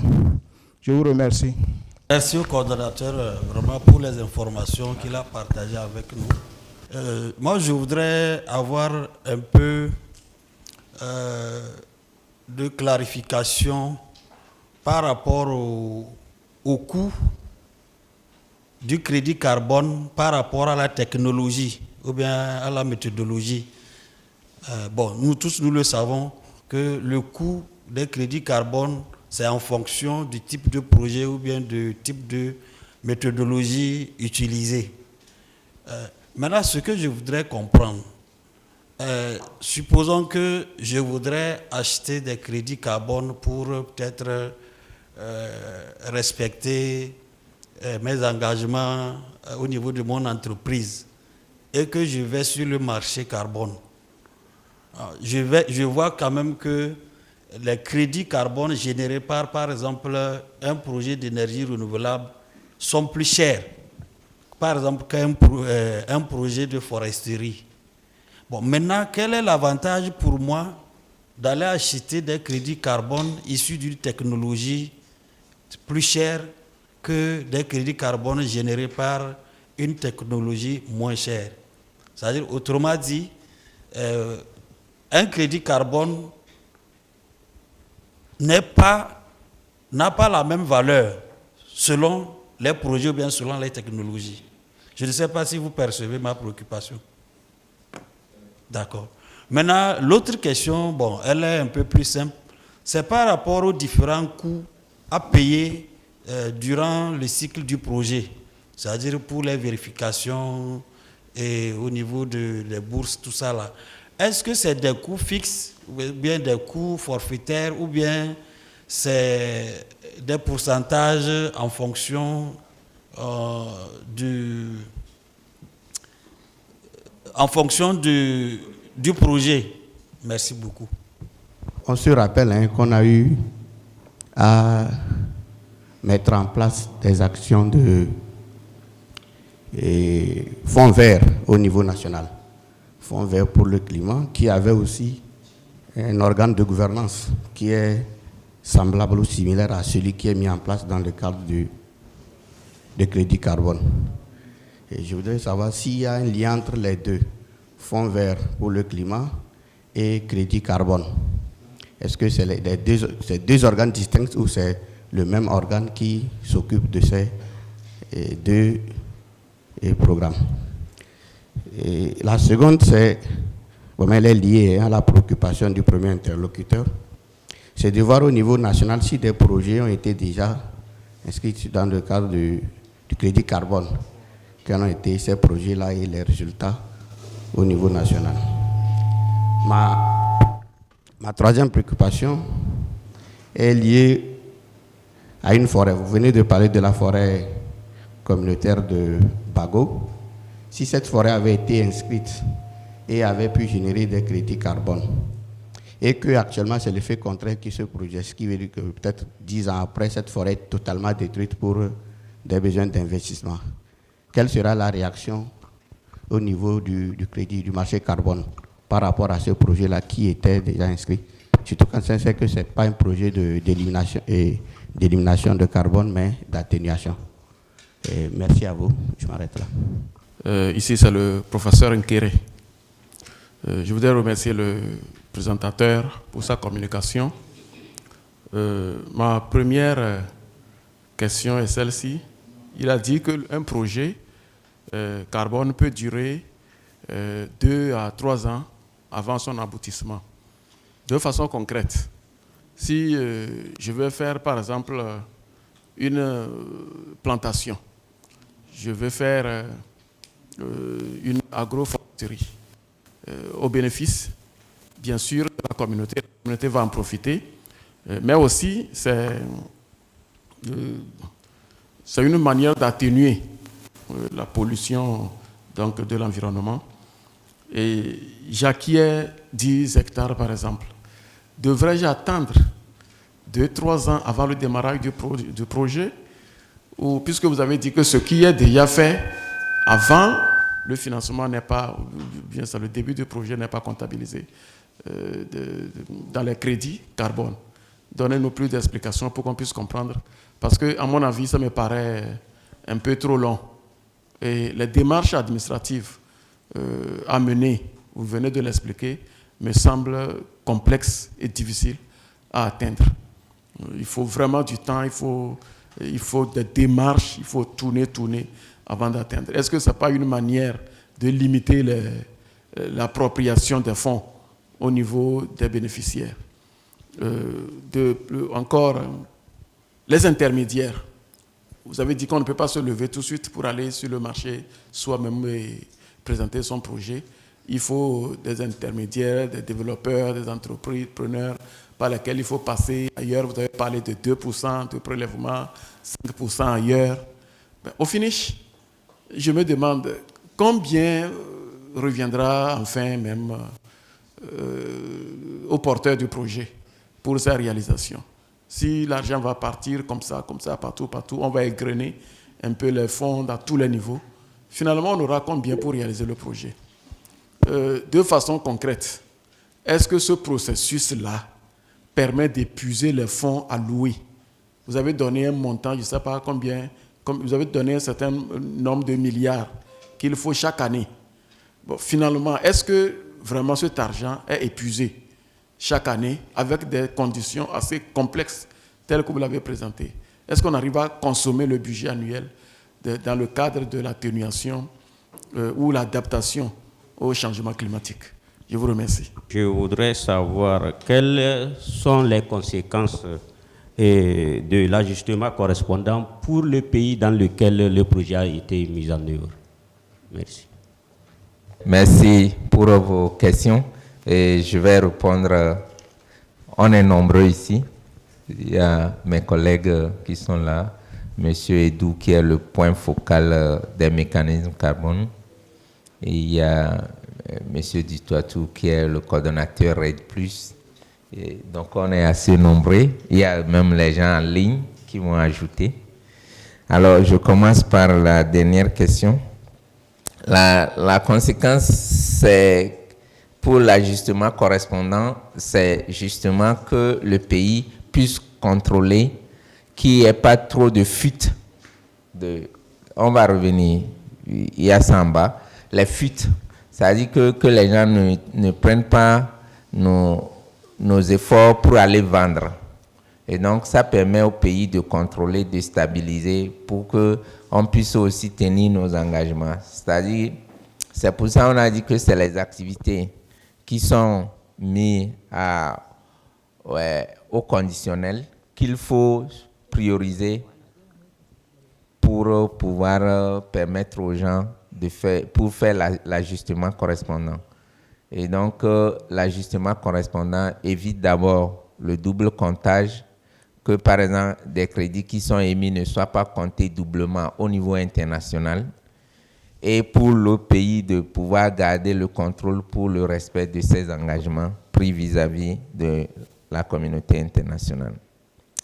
Pour le professeur, non, les 2 ans, ce que j'ai dit, ça veut dire que si vous démarrez votre projet, c'est jusqu'à après au moins 2 ans que ça peut générer des crédits. C'est ce que j'expliquais. C'est-à-dire que si vous avez commencé les démarches, parce que la génération des crédits ne se fait pas, si vous avez un projet, vous n'avez pas les crédits, quand on dit ça ne génère pas tout de suite, ça génère chaque année.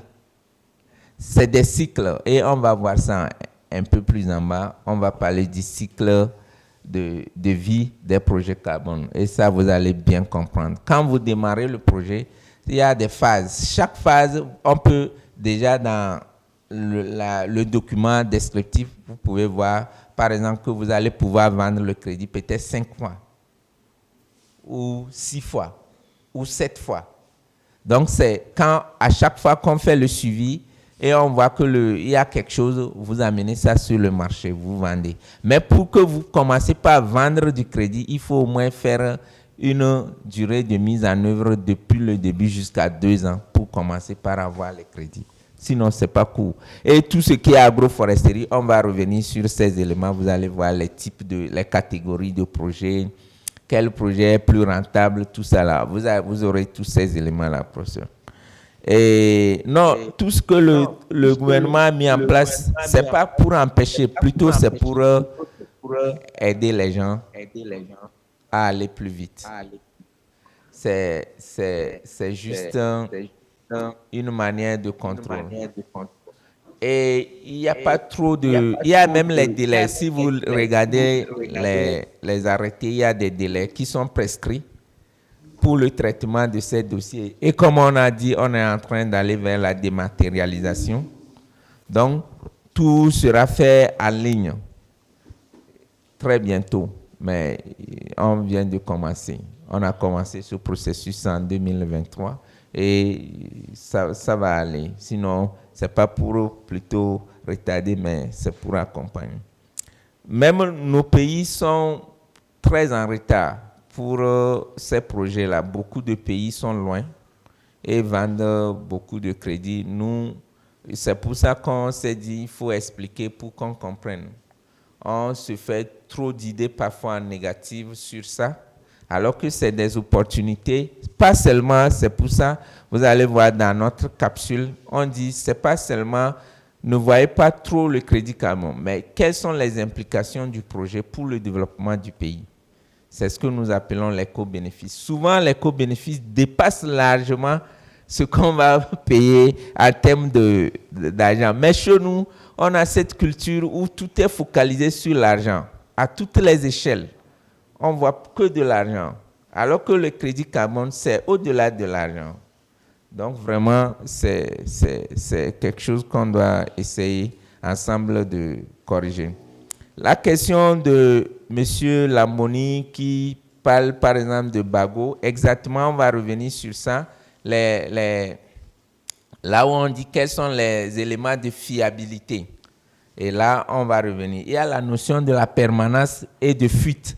Quand vous parlez de, par exemple, une forêt, si vous faites les risques, c'est que, par exemple, s'il y a un feu de végétation, vous libérez tout le carbone qui est stocké. Et donc, ça, c'est des risques. Mais généralement, les projets carbone liés à la nature ont plus de valeur que les projets liés à la technologie, avec certaines technologies peu matures. Mais si on a il y a des technologies, d'autres technologies très avancées qui sont plus rentables. Et ça, je ne vois pas encore ça au Togo. Par exemple, l'altération des roches. Parce que les gens sont aujourd'hui avancés. Ils peuvent casser les roches et aller les répandre, par exemple, dans un champ. Parce que quand, vous savez, la géochimie, les roches, quand vous les mettez, ça crée des réactions. Et les réactions vont permettre de capter du carbone et le stocker pour une longue durée. Et aussi contribuer à fertiliser les sols. Même au niveau de la mer, il y a des technologies qui sont développées où vous cassez des roches, vous les jetez à mer et ça entraîne des réactions pour amener ces roches à capter du carbone et à le stocker pour une longue durée. Ça, par exemple, si vous faites ce projet, votre crédit carbone sera très cher. Mais je ne vois pas... non, c'est pour ça qu'on va voir tout ça là. Quels sont les types de projets qu'on peut faire? Et ça va donner plus d'idées aux gens. Parce que parfois, on fait des choses, mais on ne sait pas que c'est déjà quelque chose.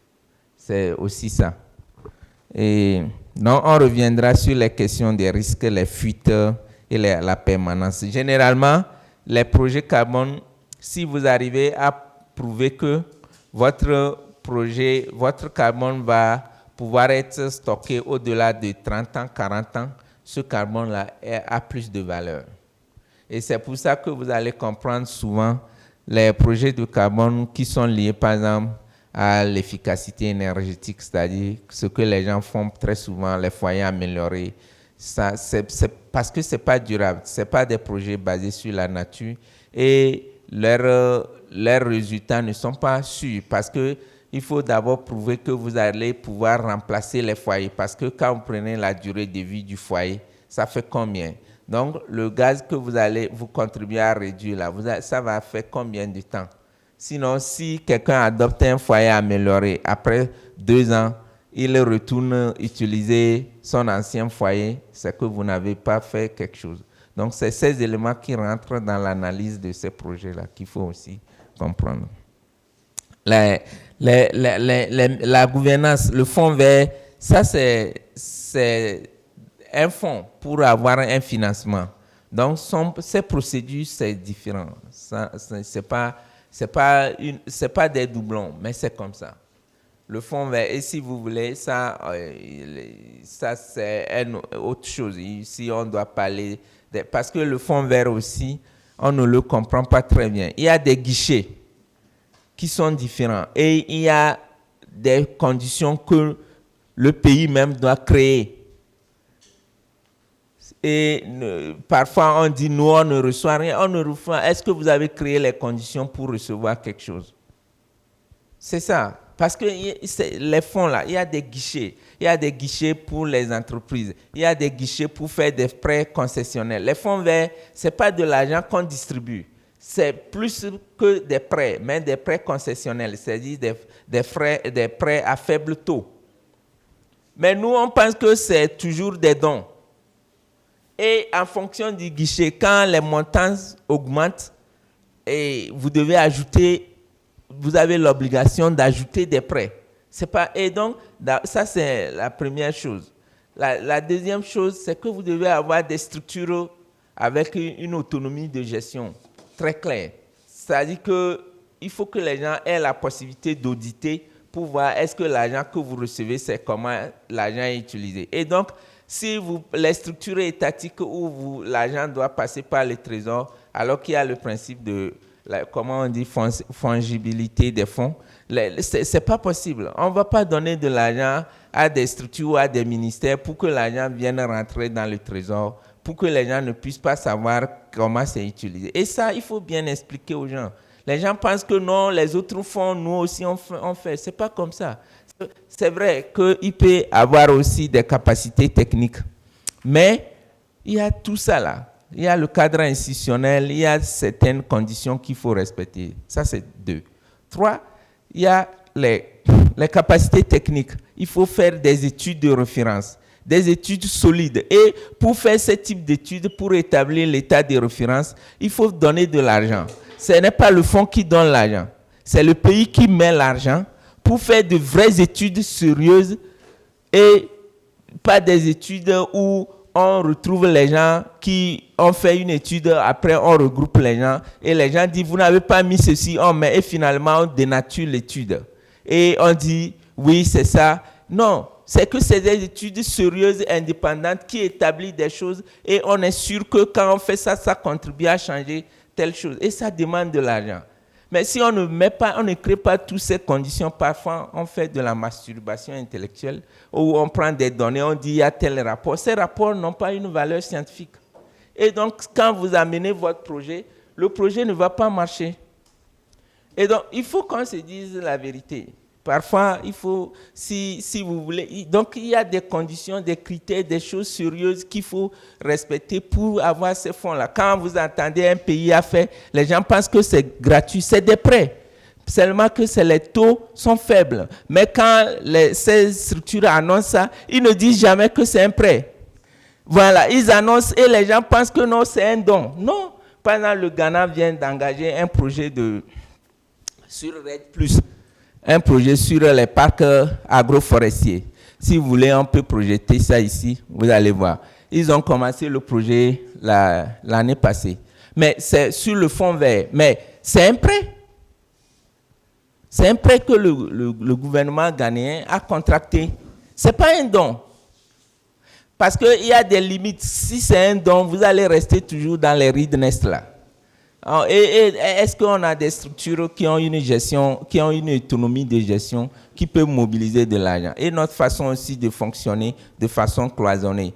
Par exemple, on peut faire un projet pour l'agriculture, mais pourtant, vous n'êtes pas du ministère de l'agriculture. Nous, on pense que quand on fait un projet là, c'est forcément le ministère là qui doit le faire. Parfois, ils n'ont pas les bonnes informations, ils n'ont pas les capacités requises et on ne se met jamais ensemble pour travailler, y compris les chercheurs, les techniciens, pour se compléter, les ONG. C'est comme ça qu'on peut faire ce type de projet pour pouvoir changer. Et dans la mise en œuvre, on doit être vraiment clean parce que c'est des fonds, tout est contrôlé. Et les mesures de sauvegarde, ce n'est pas nos amis qui sont dans les mesures de sauvegarde là et qui vont, ils regardent des choses, ils ne réalisent pas. Mais quand quelqu'un vient, il n'a pas besoin, il voit que ce que vous avez dit, ce n'est pas ça. Il pose une question à une dame seulement. La dame, parfois, il dit, bon, il sait que la personne ne connaît même pas le projet. Vous voyez? Donc, il y a beaucoup d'éléments à prendre en compte. Ce n'est pas des dons toujours, hein, comme nous, on pense. Alors, les crédits carbone liés, les prix, on va voir ça. On a les facteurs d'appréciation des prix et on va revenir sur ces questions des prix, vous allez mieux comprendre. Sinon, les prix dépendent aussi du type de projet. Il y a beaucoup de facteurs. La zone, tu fais un projet au Togo et tu fais un projet au Kenya, en Afrique du Sud, le même projet, vous ne pouvez pas vendre le crédit au même prix. Parce que les conditions cadres des pays aussi influent dans l'évaluation des prix. Et ça, il ne faut pas penser qu'on triche quelqu'un. Et donc, quand on va présenter tous ces éléments-là, vous allez comprendre que c'est pas, on ne fixe pas les prix comme ça à la tête du client, mais voilà les règles qu'il faut respecter. Si vous n'avez pas un foncier, votre cadre foncier sécurisé, ça influe sur la détermination du prix. C'est comme quand on fait les prêts à la banque. Si souvent, on a des taux élevés parce que, par exemple, le cadastre n'est pas très bien, on ne peut pas t'identifier. Quand on dit tu es où, tu dis vers l'Egbacito, vers là où on va te localiser. Donc, déjà, il y a un risque. La banque se dit que si je vais chercher ce monsieur-là, je n'ai pas une adresse qui me permet de le retrouver. Et donc, ça joue. C'est la même chose aussi au niveau du marché international. Et les engagements des entreprises selon les types de projets, oui, ça aussi, on reviendra. Mais ce qu'on va faire demain va donner plus d'informations sur ça. Parce que les entreprises, généralement, une entreprise ne s'engage pas dans un projet sans avoir fait de la décarbonation en interne. Vous voyez? Si vous êtes une entreprise et vous voulez aller sur le marché carbone, c'est pour réduire les émissions résiduelles. Et donc, ça suppose que vous devez mettre en place des mesures pour faire de la décarbonation sur vos chaînes d'approvisionnement en interne, changer vos combustibles et pouvoir prouver que non, comme on a fait le bilan et on a fait tout ça là, il nous reste encore une quantité de masse critique à éliminer. Et cette masse critique, vous devez aller le chercher sur le marché carbone. C'est en ce moment-là que les entreprises vont sur le marché carbone. Et ça, nous allons en parler beaucoup plus demain. Et les redevances, oui, les redevances, c'est quand nous allons rentrer, la méthodologie dont on parle là, chaque méthodologie a sa redevance. Donc, quand on va ouvrir ça, vous allez comprendre des choses. Ce n'est pas parce que vous faites un projet carbone sur la foresterie que ça veut dire la même chose, mais sur quel aspect de la foresterie? C'est ça la méthodologie. Et donc, chaque type de projet, en fonction de la méthodologie, les prix ne sont pas les mêmes. Et les premières questions, combien de projets le Togo a déjà fait? Je vais ouvrir au moins 2 trucs et vous allez visualiser. C'est en ligne, hein? C'est parce qu'on ne connaît pas. Sinon, ce n'est pas caché. Donc, on va ouvrir, vous allez vous-même voir les projets qui sont inscrits au Togo. Il y en a beaucoup, hein? Mais souvent, c'est ça le problème. Ces projets-là, est-ce que c'est fait par des gens parfois qu'on ne connaît pas? Et ces gens ne pourront pas vendre parce que d'autres n'ont pas eu les autorisations nécessaires. Sinon, chaque jour, il y a beaucoup de projets qu'on inscrit, surtout pour le marché volontaire.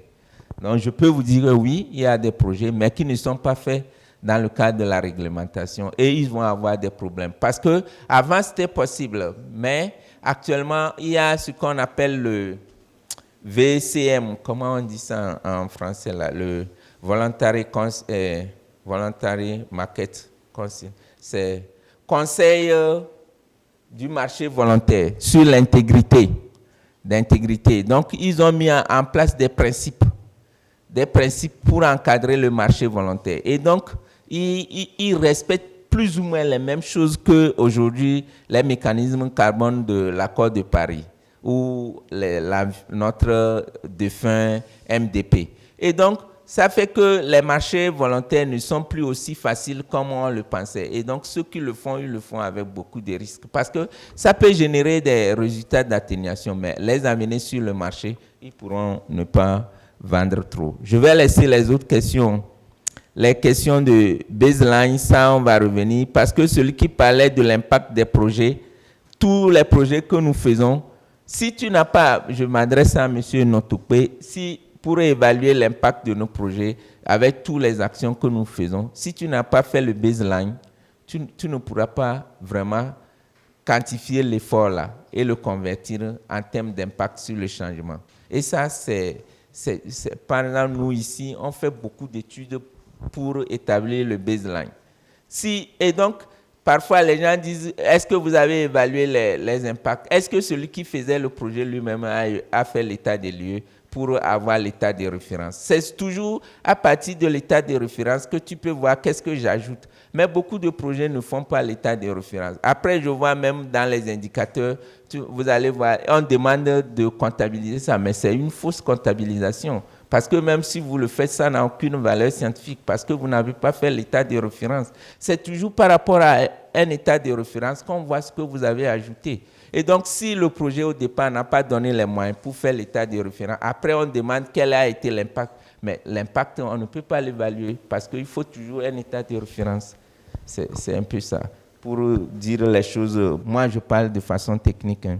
Et donc, après, le reste, je vais laisser la parole à mes collègues. Monsieur Edou, il va compléter. Merci beaucoup, chers collègues, le coordonnateur. Bonjour à toutes et à tous. Avant d'aborder les questions liées au CDN, je voudrais remercier tous les intervenants par rapport aux questions très précises, pointues, qui montrent qu'ils ont suivi la présentation que vous avez faite. Merci. Professeur, vous avez pleinement raison. Le développement d'un projet carbone est très complexe et des fois même intimidant. Ça fait peur au regard de tout ce que le collègue venait de présenter. Vous-même, vous avez vu. Les intermédiaires, ce n'est même plus à démontrer. Vous n'avez pas de capacité pour démontrer le scénario de référence. Comme c'est là où il a chuté. Il parlait de baseline, le scénario de référence.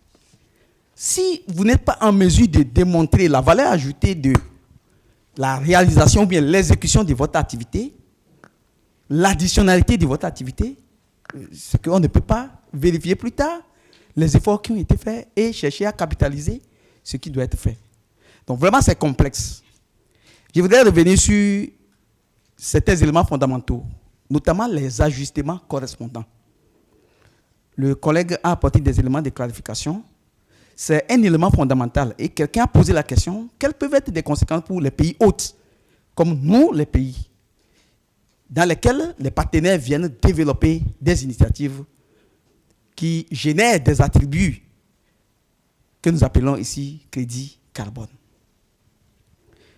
Vous savez, il a dit que nos pays sont partis à l'accord de Paris, ce qui nous a amené à s'engager aujourd'hui dans ce que nous appelons contribution déterminée au niveau national, qui nous permet de dire à la communauté internationale qu'est-ce que nous pensons faire sur une période d'années de 2020 à 2030 pour contribuer, peu soit-il, au réchauffement, à la limitation du réchauffement mondial. En fait, c'est ça. L'accord de Paris, c'est l'atténuation. Et donc, comme nous nous sommes engagés à travers les différents secteurs socio-économiques de développement, l'agriculture, la foresterie et les autres affectations des terres, l'énergie, y compris les transports, les déchets et les procédés industriels et utilisation d'autres produits. Le Togo a établi ce que nous appelons les inventaires de gaz à effet de serre qui ont une année de référence. Justement, c'est là, il faut une cohérence entre les informations contenues dans les rapports nationaux d'inventaire, les informations contenues dans les contributions déterminées au niveau national et ce que nous faisons en matière de mobilisation liée au mécanisme carbone. C'est intimement lié. Et donc, du coup, nous avons des cibles par secteur. Je dis de n'importe quoi. Pour le secteur de la foresterie, qui nous intéresse, qui nous a réunis ici, l'effort à l'horizon 2030 est de 28,6 ou bien 28,9% à l'horizon 2030. Je suis en train de démontrer l'ajustement correspondant. Le Togo autorise, par exemple, l'Allemagne, dans le cadre des accords coopératifs, le 6.2, comme il l'a bien démontré, que l'Allemagne puisse venir mener des activités de reboisement ou de reforestation sur le territoire togolais. Je parle de ces forestiers uniquement. OK, ils vont venir mener des activités. Nous avons des accords avec des règles clairement définies avec l'Allemagne qui vient mener des activités. Mais si l'Allemagne doit utiliser les attributs, c'est-à-dire les crédits qui sont générés, pour aller compenser ces engagements pris vis-à-vis des CDN, nous, ça nous pose problème. J'explique encore. Si l'Allemagne doit venir développer des initiatives au Togo sur la reforestation, or nous avons des engagements à l'horizon 2030 d'atteindre 28,9%, si nous n'arrivons pas à démontrer que nous avons pu atteindre les 28,9% pour le secteur de la foresterie et que nous sommes allés au-delà, c'est-à-dire qu'à l'horizon 2030, nous avons pu démontrer que les réductions d'émissions du Togo vont au-delà de 28,9%. Là, ce qui va s'ajouter, le Togo pourrait aller sur le marché international et le vendre. Mais l'Allemagne, qui est un pays parti à l'accord de Paris, ne peut pas prendre des attributs générés au niveau du Togo pour aller compenser ces CDN. Mais par contre, une compagnie comme Volkswagen, qui est une entreprise qui doit répondre à ses engagements en termes d'empreinte carbone, peut solliciter le Togo. Venir mener des activités sur le territoire togolais, c'est-à-dire financer des initiatives de forestation ou de reforestation et utiliser les résultats. Mais en ce moment, nous, au Togo, nous allons démontrer à travers le rapport biennal de transparence que nous avons autorisé, et il a bien présenté les différents rapports. Nous avons plusieurs rapports. Il y a les rapports initiaux, je crois qu'il va revenir là-dessus. Nous avons les rapports initiaux, les rapports semestriels, les rapports annuels à soumettre de façon régulière à la communauté internationale. Donc du coup, vous voyez déjà la complexité et les engagements de l'État.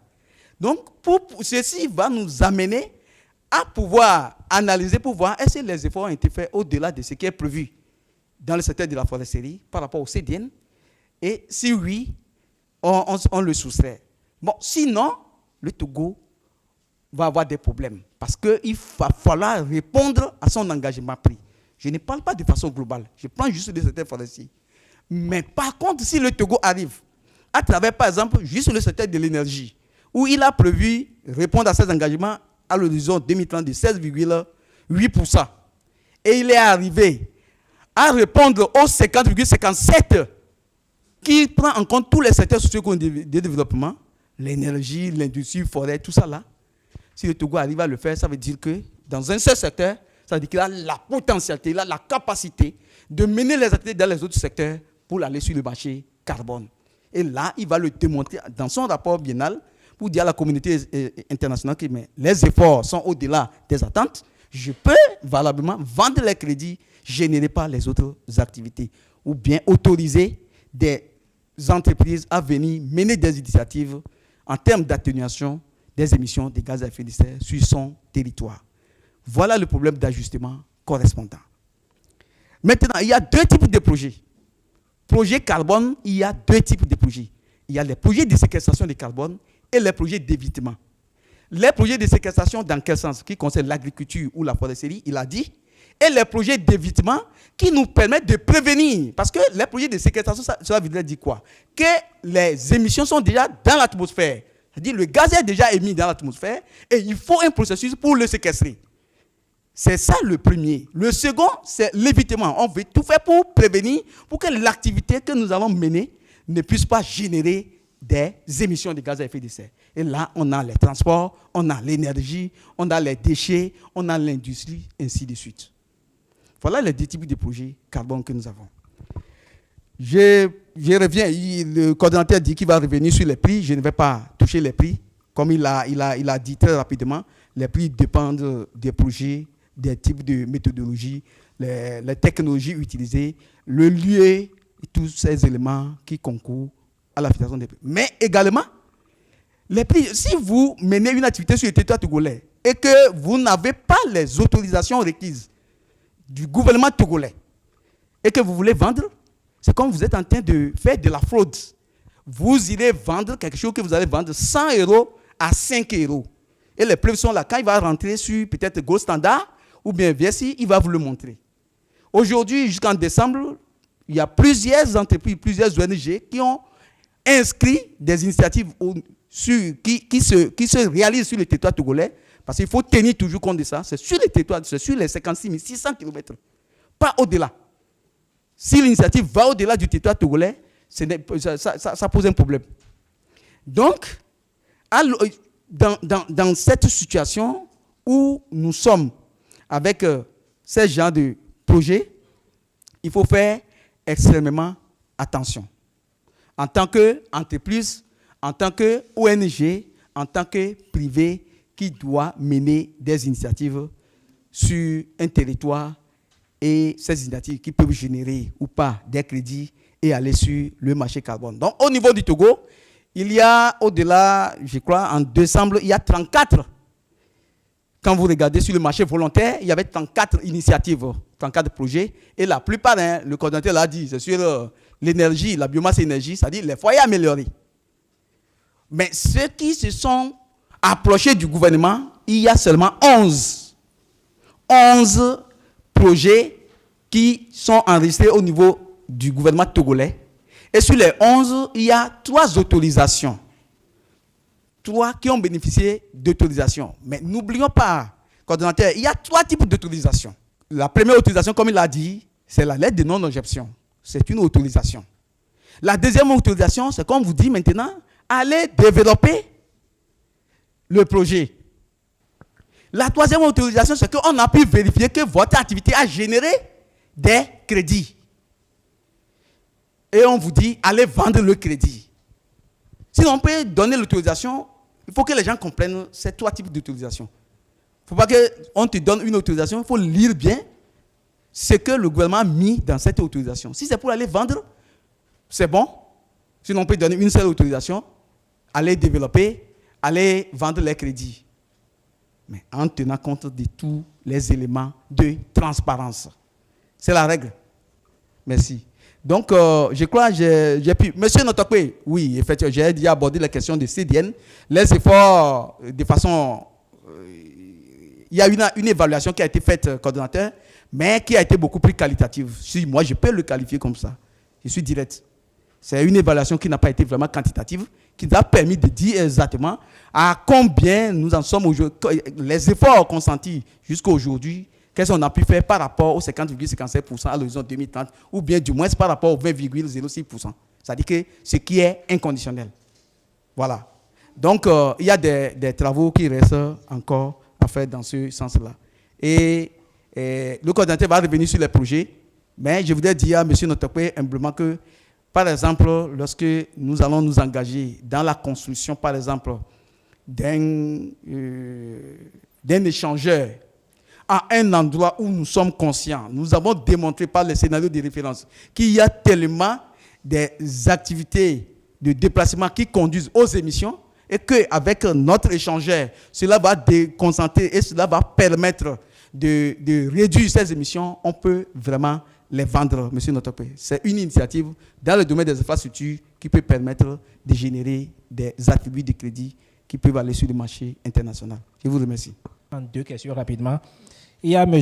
Abdou Manam Akapo qui voudrait savoir, une personne privée qui a sa plantation ne peut pas vendre son crédit carbone à l'extérieur, en dehors du Togo. Si c'est le Togo qui est censé vendre, moi, en tant que privé, je gagne quoi dedans? Merci, madame, pour votre question.